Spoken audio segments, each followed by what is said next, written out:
Helen, and Spinnaker, we are working very hard to uncover those mysteries and learn more about these amazing animals. Now, it's important to note that working with Pacific white-sided dolphins is a bit of a rare occurrence, as they are uncommon in facilities like this. They can be identified by those stunning torpedo-shaped bodies and the black, gray, and white striping along their sides. All of this energy comes from the fish that they eat. So by teaming up with the University of British Columbia, we're trying to figure out exactly how much food these animals need to survive and how this could impact the fish populations off of our coast. To answer these questions, we're actually training our dolphins to assist us in determining their metabolic rates. We are incredibly lucky to be able to work so closely with Spinnaker, Helen, and Hannah because they give us a unique opportunity to do research that just wouldn't be... That was pretty impressive. Let's give a round of applause for that, folks. They have other methods of communication and stun prey. But unfortunately, folks, dolphins are not the only things making noise in our oceans. Can anyone think of something that's man-made that might be making noise? Boats. I heard boats. Boats is right. Boats are a huge source of noise pollution in our oceans. Pacific white-sided dolphins are often seen bow riding or porpoising along the side of large fishing vessels, as we're seeing with Spinnaker right here.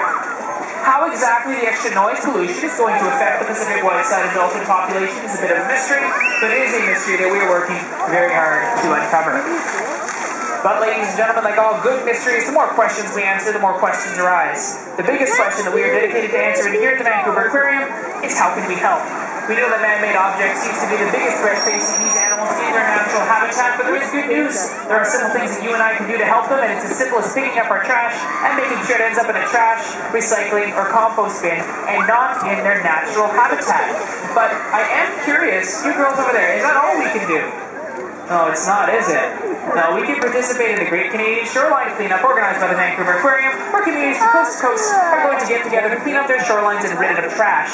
If you'd like more information on that, I invite you to visit the website at shorelinecleanup.ca. Well, ladies and gentlemen, while the Pacific white-sided dolphin is still shrouded in mystery, luckily, here at the Vancouver Aquarium, with the help of Hannah, Helen, and Spinnaker, we are working very hard to uncover those mysteries and learn more about these amazing animals so they can thrive off our coast for years to come. And as we get one final look at these beautiful Pacific white-sided dolphins, let me take this opportunity on behalf of myself, the training staff, the research staff, and everyone here at the Vancouver Aquarium. Hope you have a great day.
to share this cold salt water with you. So there is a splash zone associated with the show. So just so you know, if you are here sitting in this area, you are in our dry zone. Well, relatively speaking, because we're getting very Vancouver weather right now. For the rest of you, I can't make any promises. You are in some form of our splash zone. I will give you specifics in just a few moments, but just keep in mind that if our trainers are working on any of those splashing behaviors, which they may not, they may decide that they're not going to do splashing. But in case they do, just know if you're in this curved seating area, you're in one part of our splash zone, and I'll expand on that in a couple of minutes. I'm going to step off microphone now for a couple of moments, so if you do have any quick questions first, feel free to raise your hand. I'll come on over so you don't lose that spot, but otherwise we'll get started shortly. Quite as amazing as what our dolphins can do, but I ask you this, ladies and gentlemen. How high would you jump with a mattress of fat wrapped around you? So yes, Keela and Aurora both did actually do a very good job. It's tough for them to achieve that sort of thing. Yes, it is, it's true. But because it's so cold outside, that does mean that, yes, there's a lot of ice up there in the Arctic as well. And that's another thing that these belugas need to deal with. But that ice, all in all, it does make life up in the Arctic possible. Why exactly does that ice melt? Well, just as belugas have the right amount of blubber around their bodies to keep them warm, the Earth's atmosphere has the right combination of gases to make Earth a hospitable place for all of us to live. But as we continue to burn fossil fuel for energy, we're adding to the blanket of carbon dioxide in our atmosphere, making it warmer and warmer, and in turn, causing that ice to melt. It's certainly something that these belugas are going to have to deal with, but it's something that they may be able to figure out. I mean, they are very well adapted to deal with that ice in the first place. If you take a look at the back of Keela here on my right, you may notice, looking at her back, that it seems as if maybe she's missing something that we see in other whales and dolphins. What does it seem like she's missing? A fin, right, a dorsal fin. We normally see that big tall fin in whales and dolphins. But in the case of these belugas, it's not really...